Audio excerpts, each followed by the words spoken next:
कल आप लोगों ने स्केलेटन पढ़ा था, बहुत अच्छे से स्केलेटन के बारे में आपको बता दिए थे और आपको सारे स्केलेटन के नाम भी याद करा दिए थे। आज देखते हैं ब्लड।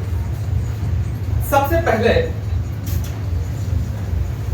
ब्लड जो होता है इसमें अक्सर बच्चे मिस्टेक करते हैं। मिस्टेक क्या करते हैं इसको जरा समझिएगा। Blood is a liquid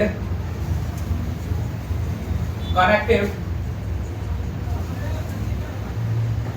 tissue।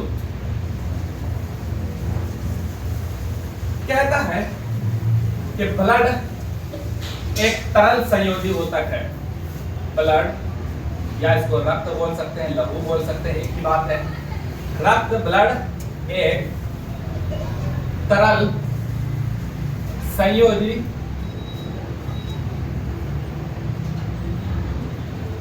ऊतक है। ठीक है, ब्लड क्या है? तो blood is a liquid connective tissue, यानी तरल संयोजी ऊतक है। ब्लड क्या है? तो ब्लड एक लिक्विड कनेक्टिव टिश्यू है, तरल संयोजी ऊतक है। यहां तक तो सिर्फ कनेक्टिव टिश्यू नहीं, liquid connective tissue, connective tissue नहीं सिर्फ लिक्विड कनेक्टिव टिश्यू, ये लगाना अनिवार्य है। यानी blood is a liquid connective tissue, यानी तरल संयोजी ऊतक है ना। अब जो है ना यहां से समझिएगा ब्लड, कंपोजिशन ऑफ ब्लड यानी संघटन जो भी है, ठीक है।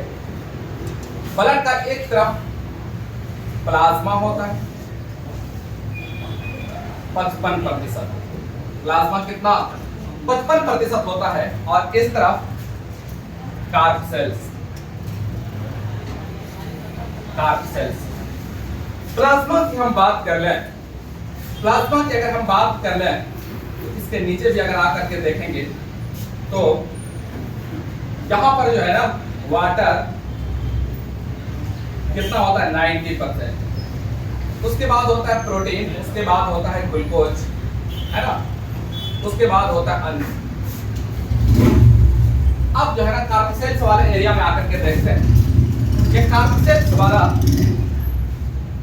जो होता है आरबीसी और फिर डब्ल्यूबीसी और फिर प्लेटलेट्स। अब इस चीज को जरा समझिएगा। ब्लड क्या है? ब्लड एक कनेक्टिव टिश्यू है। ब्लड क्या है? ब्लड एक कनेक्टिव टिश्यू है, तरल संयोजी ऊतक है। ब्लड क्या है? ब्लड एक तरल संयोजी ऊतक है, liquid connective tissue. Clear? Blood जो है ना 55% भाग जो होता है ना प्लाज्मा, यानी 55% ब्लड में प्लाज्मा होता है और 45% कार्प सेल्स यानी आरबीसी, डब्ल्यूबीसी और प्लेटलेट्स। अब जरा ध्यान से समझिएगा जो बात हम आपको बताना चाहते हैं। ठीक है, हमने पहले ही कहा था लिक्विड कनेक्टिव टिश्यू। मतलब क्या हुआ? मतलब इसका ये हुआ कि ब्लड, जैसे मान लीजिए यहां से ब्लड अगर हम खींचे, ठीक है, तो ब्लड जो है ना लिक्विड भी है और कुछ हिस्सा उसमें ठोस है। ब्लड लिक्विड है और लेकिन उसमें से कुछ हिस्सा ठोस है। यानी इन सबको अगर हम मिला देंगे ना तो फिर क्या हो जाएगा? ब्लड हो जाएगा। तो ब्लड का लिक्विड वाला जो हिस्सा होता है ना, ये वाला हिस्सा लिक्विड वाला है, ये वाला हिस्सा लिक्विड वाला है, और ये वाला हिस्सा थोड़ा ठोस वाला है। ठोस मतलब वो पत्थर वाला ठोस नहीं, बल्कि ये वाला ठोस वाला है। क्या तक समझ गए? ब्लड क्या है? ब्लड एक लिक्विड कनेक्टिव टिश्यू है। ब्लड क्या है? ब्लड एक लिक्विड कनेक्टिव टिश्यू है। ये वाला एरिया जो है ना ब्लड का, ये वाला एरिया यानी लिक्विड है, और इस तरफ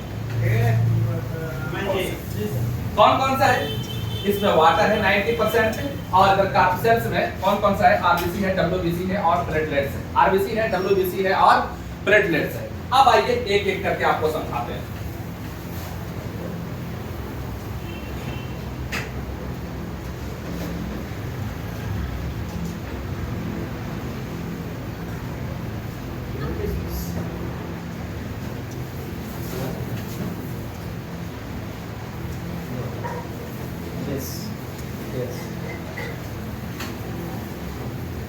अब जरा कार्प सेल्स समझ लेते हैं। कार्प सेल्स, ठीक है, इसमें से कौन सा था? आरबीसी था, डब्ल्यूबीसी था, और कौन था? प्लेटलेट्स था। ठीक है, डब्ल्यूबीसी था, आरबीसी था, डब्ल्यूबीसी था और प्लेटलेट्स। आरबीसी जो है ना 45 से 55 लाख होता है एक वयस्क मनुष्य में। कितना? एक वयस्क मनुष्य में कितना होता है? 45 से 55 लाख। और डब्ल्यूबीसी कितना होता है? 10,000। ठीक है, और प्लेटलेट्स कितना होता है? 1 पॉइंट यानी 1.5 लाख से लेकर के 4.5 लाख तक। ठीक है, याद रखिएगा। आरबीसी कितना होता है? 45 से 55 लाख। डब्ल्यूबीसी कितना होता है? 10,000। और प्लेटलेट्स कितना होता है? 1.5 यानी 1.5 लाख से लेकर के 4.5 लाख तक। अब ये जो खेल है ना, यही इसी में सारा खेल इसी में छुपा हुआ है। कार्बोसेल्स वाला भाग में, कार्बोसेल्स वाले एरिया में सारा खेल छुपा हुआ है।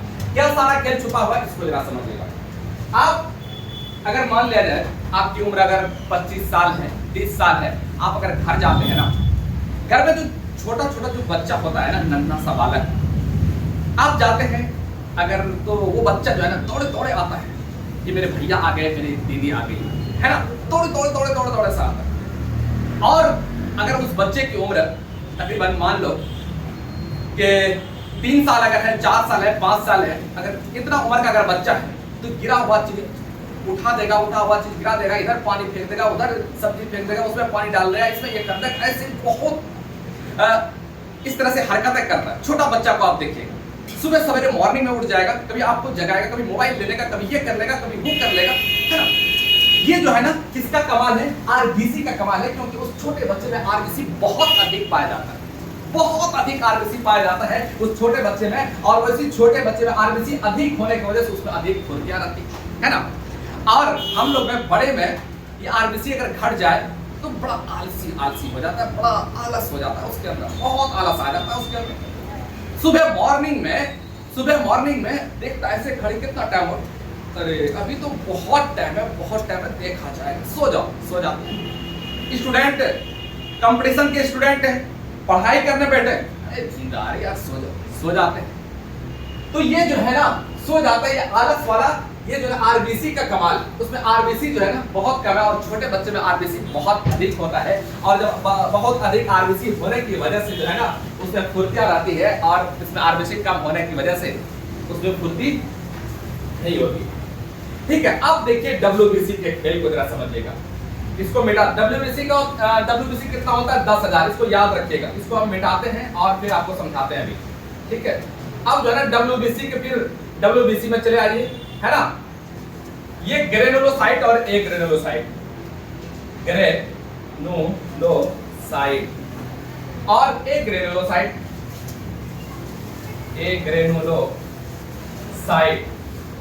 ठीक है। अब जरा इस चीज को समझिएगा। ठीक है, डब्ल्यूबीसी में क्या है? ग्रेनुलोसाइट और एग्रेनुलोसाइट। ग्रेनुलोसाइट में भी अगर आकर के हम अगर देखें तो सबसे पहले न्यूट्रोफिल,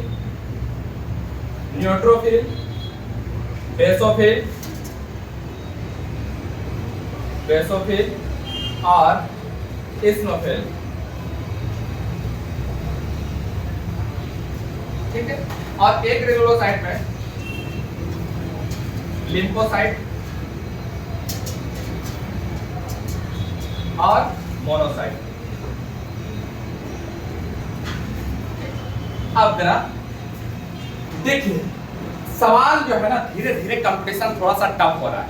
ठीक है, ऐसी परिस्थिति में अगर सवाल आपसे पूछे पुलिस में, गार्ड, सैनिक, अगर ये सवाल पूछे तो आपको डब्ल्यूबीसी ऑप्शन नहीं आएगा। पहले हुआ करता था, जब 2010 का था, 10 से पहले का समय था, उस समय इस तरह का क्वेश्चन आया करता था और आप डब्ल्यूबीसी मारते थे, सही हो जाता था।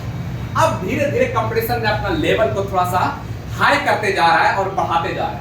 तो ऐसे में जो है ना सैनिक और पुलिस, इस तरह का क्वेश्चन पुलिसमैन, सैनिक, गार्ड, ये सब क्वेश्चन तो देगा, लेकिन डब्ल्यूबीसी ऑप्शन नहीं देगा। आप परेशान हो जाएंगे, सर तो आएगी नहीं। आपको ऐसे परेशान नहीं होना है, बल्कि देखना है कहां पे? ग्रेनुलोसाइट और एग्रेनुलोसाइट में। और उस ग्रेनुलोसाइट में भी फिर आकर के देखना है न्यूट्रोफिल, बेसोफिल और एसिनोफिल। अब ये न्यूट्रोफिल जो है ना, यही मेन काम इसी का है। यही गार्ड, एक गार्ड का काम करता है, पुलिस का काम करता है, यही न्यूट्रोफिल। यानी क्या मतलब हुआ? मतलब यानी यह हुआ कि हमारे शरीर में अगर बैक्टीरिया गया या वायरस गया तो सबसे पहले कौन मारेगा उसको? सबसे पहले न्यूट्रोफिल उसको मार देगा। कौन? न्यूट्रोफिल। इसको याद रखिएगा। ऑप्शन में या तो ग्रेनुलोसाइट दे देगा तब भी सही है, या तो न्यूट्रोफिल। कितना टफ करेगा? तो न्यूट्रोफिल तक करेगा, इससे ज्यादा टफ नहीं कर सकता है, क्योंकि इससे ज्यादा टफ, इससे ज्यादा डीप जो नीट की तैयारी कर रहे होते हैं बच्चे ना, वो नीट के बच्चे इससे ज्यादा डीपली पढ़ते हैं। आपको नीट का तैयारी नहीं करना, एम्स की तैयारी नहीं करना, आपसे इसको याद रखिएगा न्यूट्रोफिल को, और इससे ज्यादा टफ कितना टफ कर ले, इससे ज्यादा नहीं करेगा।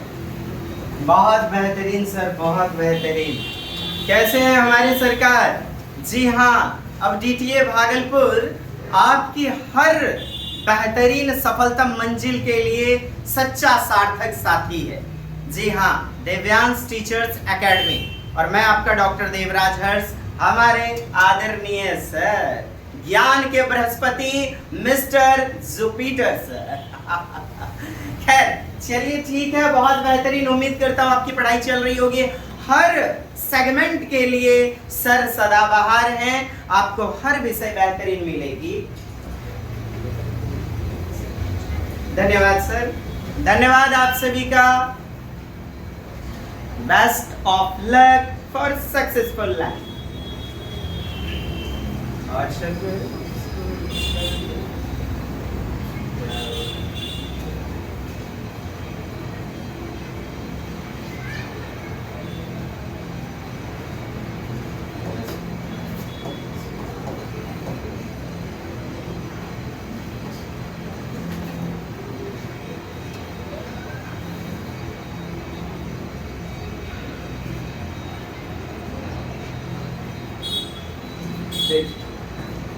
यहां तक समझ गए?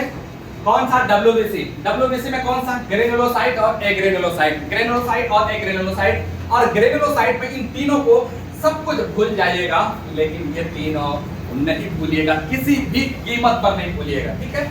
ये न्यूट्रोफिल, बेसोफिल और इस्नोफिल। न्यूट्रोफिल का काम क्या है? जैसे हमारे शरीर में कोई भी बैक्टीरिया हो, वायरस हो, चला जाता है, चला गया अंदर, तो सबसे पहले कौन उसको अटैक करेगा? न्यूट्रोफिल मार देगा, ठीक है? बेसोफिल और इस्नोफिल का उतना कोई खास काम नहीं है, ठीक है? अब आइए एग्रेनुलोसाइट का जरा सा देख लेते हैं। एग्रेनुलोसाइट में क्या है? लिम्फोसाइट और मोनोसाइट। लिम्फोसाइट और मोनोसाइट, जहां तक समझ गए कोई दिक्कत नहीं है। कार्ब सेल्स में सबसे पहले आरबीसी। आरबीसी का फुल फॉर्म होता है रेड ब्लड सेल, जो बहुत आसान है, बच्चा जानता है, ठीक है? रेड ब्लड सेल कहें या रेड ब्लड कार्ब सेल्स कहें। डब्ल्यूबीसी, इसका भी फुल फॉर्म बहुत आसान है, व्हाइट ब्लड सेल। मेन जो है ना यही डब्ल्यूबीसी है। आरबीसी सब मेन है, लेकिन सबसे ज्यादा जो है ना यही डब्ल्यूबीसी से सवाल आता है, सबसे ज्यादा डब्ल्यूबीसी से सवाल आता है। तो कुल मिलाकर के अगर हम बात करें तो कार्ब सेल्स जो है ना बहुत इंपॉर्टेंट है, वेरी इंपॉर्टेंट है, वेरी इंपॉर्टेंट। हर सवाल में 3 से 4 प्रश्न बनते ही बनते हैं, ठीक है? अब जो है ना प्लेटलेट्स की तरफ आ रही है। अब ये प्लेटलेट्स के बारे में आता है कि प्लेटलेट्स एक स्वस्थ इंसान में प्लेटलेट्स कितना रहना चाहिए? कम से कम 1.5 लाख रहना चाहिए। कितना? 1.5 लाख रहना चाहिए। 1.5 लाख से लेकर के 4.5 लाख तक प्लेटलेट्स, है ना? प्लेटलेट्स कितना रहना चाहिए? 1.5 लाख से लेकर के 4.5 लाख तक। अब देखिएगा एक बीमारी आती है, उस बीमारी का नाम है डेंगू। उस बीमारी का नाम है डेंगू। डेंगू बीमारी में क्या होता है ना, प्लेटलेट्स बहुत तेजी से नीचे हो जाता है, बहुत तेजी से नीचे होता है, बहुत तेजी से नीचे होता है। कौन सी बीमारी में? डेंगू बीमारी में सबसे तेजी से नीचे गिरने वाला कौन सा है? प्लेटलेट्स। तो प्लेटलेट्स जब डाउन कर रहा होता है ना, प्लेटलेट्स जब डाउन कर रहा होता है तो ऐसी सिचुएशन में डॉक्टर उनको प्लेटलेट्स ही चढ़ा देते हैं, प्लेटलेट्स ही चढ़ा देते हैं ताकि प्लेटलेट्स उसका बढ़े। तो डाउन होते होते अगर 10,000 से नीचे, कितना? 10,000 से बिलो का मतलब होता है नीचे। 10,000 से नीचे अगर आ गया ना प्लेटलेट्स, तो 10,000 से नीचे अगर आ गया प्लेटलेट्स, तो फिर मुंह से उसका ब्लडिंग आ जाएगा, मुंह से ब्लडिंग आ जाएगा और कुछ ही देर में उस व्यक्ति की मौत हो जाती है। तो प्लेटलेट्स बहुत इंपॉर्टेंट है, और प्लेटलेट्स का काम है ब्लड क्लॉटिंग का। प्लेटलेट्स का काम है ब्लड क्लॉटिंग का। अब जरा ध्यान से समझिएगा, इस ब्लड में जैसे ये ब्लड है, प्लाज्मा है, कार्प सेल्स है, कार्प सेल्स में हम देखें आरबीसी देखें, डब्ल्यूबीसी देखें और प्लेटलेट्स देखें। और प्लाज्मा वाले में हम लोग क्या देखें, वाटर देखें, ग्लूकोज देखें, प्रोटीन देखें, अन्य देखें। सब मिला करके क्या हो गया, ब्लड हो गया। उस ब्लड में एक होता है हेपरिन। हेपरिन क्या करता है, ब्लड को जमने नहीं देता है। हेपरिन क्या करता है, ब्लड को जमने नहीं देता है। कौन सा हेपरिन? हेपरिन क्या करता है, ब्लड को जमने नहीं देता है। तब जब कभी हमारा शरीर का कोई भी अंग, मान लीजिए ये हाथ है, हाथ अगर कट गया तो ब्लड बहने लगता है, लेकिन कुछ देर के बाद अगर आप देखेंगे तो ब्लड में थक्का बन जाता है। तो हेपरिन अगर हमारे ब्लड में है तो हेपरिन का काम है ब्लड को जमने नहीं देना। तो फिर हमारे शरीर में जहां पे कट लगा या फिर जहां शरीर के जो भी ऑर्गन है उस ऑर्गन में अगर कट गया है, वो ऑर्गन कट गया है, तो फिर वहां से थक्का क्यों जम जाता है? थक्का जमने के पीछे का कारण ये है, पूरे शरीर में ब्लड में हेपरिन तो है, लेकिन जैसे ही कटता है और हवा के संपर्क में आता है तो फिर हेपरिन वहां पे मर जाता है। हेपरिन जब मर जाएगा तो फिर क्या होगा, ब्लड क्लॉटिंग हो जाएगा। ब्लड क्लॉटिंग कैसे होता है उसको भी डिटेल से हम समझेंगे। आइए मेरे साथ एक बार रिवीजन कर लीजिए, ठीक है, ताकि आपको याद हो जाए। एक बार मेरे साथ रिवीजन करिएगा, ठीक है। ब्लड क्या है? Blood is a liquid connective tissue. Blood क्या है? Blood is a liquid connective tissue, है ना। Blood is a liquid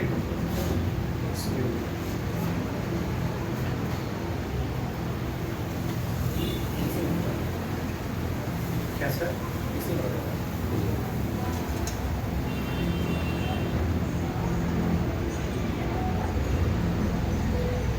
previous पे चले जाएंगे इससे।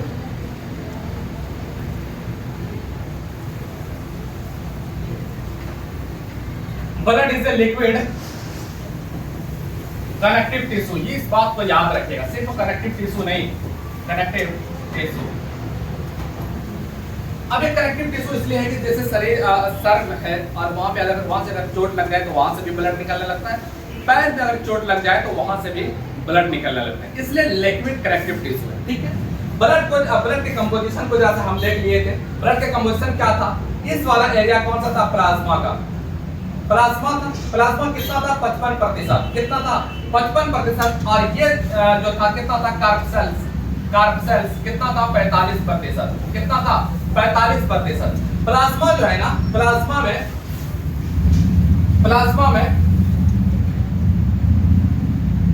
क्या था, वाटर था, है ना। कितना, 90% वाटर था, 90% वाटर था, है ना। उसके बाद क्या था, वाटर के बाद क्या था, प्रोटीन था, ग्लूकोज था, अन्न था, ठीक है। प्रोटीन, ग्लूकोज, अन्न, ठीक है। अब जरा देखिए, ये प्लाज्मा, इतना सा प्लाज्मा हो गया, 55%, ये लिक्विड वाला है, ठीक है। अब ये कार्प सेल्स में क्या पढ़े हम लोग अभी, आरबीसी पढ़े, ठीक है, डब्ल्यूबीसी पढ़े, और क्या पढ़े, प्लेटलेट्स पढ़े, है ना, प्लेटलेट्स। आरबीसी की संख्या कितना पढ़े, आरबीसी की संख्या पढ़े 45 से लेकर के 55 लाख। डब्ल्यूबीसी कितना पढ़े, 10,000 पढ़े, ठीक है। और प्लेटलेट्स कितना पढ़े, प्लेटलेट्स पढ़े 1.5 से लेकर के 4.5 लाख, ठीक है। अब जरा ध्यान से समझिएगा, ये वाला एरिया सॉलिड है, सॉलिड वाला एरिया, वो सॉलिड नहीं, सॉलिड वाला, यानी कि ब्लड में अगर देखेंगे ना, ब्लड में अगर देखेंगे तो इस तरह से दिखेगा, लाल ऐसा, ठीक है, लाल ऐसा दिखेगा इस तरह से, ठीक है। कौन सा, आरबीसी दिखेगा इस तरह से लाल, ठीक है।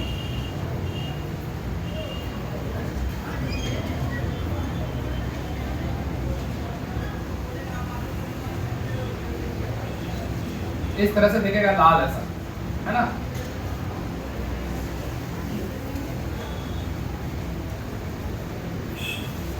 ऐसे दिखेगा, ठीक है। तो ये जो है ना लिक्विड नहीं होता, थोड़ा सा सॉलिड वाला होता है, ठीक है।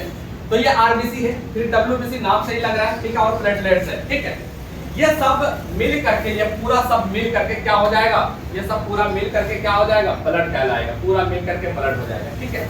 आरबीसी जिसमें अगर अधिक होगा उसमें फुर्ती बहुत अधिक होगी, बहुत फुर्ती काम करेगा आरबीसी, ठीक है। पढ़ने का अगर आपका मन नहीं कर रहा है तो जो है ना आरबीसी थोड़ा सा खाने पीने पे ध्यान दीजिए, आरबीसी आपका कम हुआ होगा, ठीक है। तो ये आरबीसी का कमाल है, बच्चा में देखें तो बहुत फुर्ती होती है आरबीसी की वजह से, ठीक है। अब ये डब्ल्यूबीसी है, डब्ल्यूबीसी में जो है ना हम लोग क्या पढ़े थे, डब्ल्यूबीसी में हम लोग पढ़े थे ग्रेनुलोसाइट और एग्रेनुलोसाइट। किसको याद रखिएगा, ग्रेनुलोसाइट और एग्रेनुलोसाइट। ग्रेनुलोसाइट में हम लोग क्या पढ़े थे, न्यूट्रोफिल पढ़े थे, देखिए अभी ग्रेनुलोसाइट में क्या पढ़े थे, ग्रेनुलोसाइट, ठीक है, और एक ग्रेनुलोसाइट,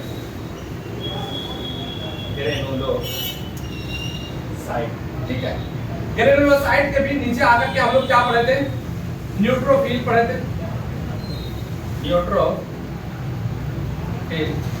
उसके बाद फिर क्या पढ़े थे हम लोग, बेसोफिल, एसनोफिल, ठीक है। अब एक ग्रेनुलोसाइट में हम लोग क्या पढ़े थे, एक ग्रेनुलोसाइट में हम लोग पढ़े थे लिम्फोसाइट और मोनोसाइट, ठीक है, इसको याद रखिएगा। डब्ल्यूबीसी में ग्रेनुलोसाइट और एग्रेनुलोसाइट, ग्रेनुलोसाइट में न्यूट्रोफिल, बेसोफिल, एसनोफिल, ठीक है, एग्रेनुलोसाइट में लिम्फोसाइट और मोनोसाइट, ठीक है।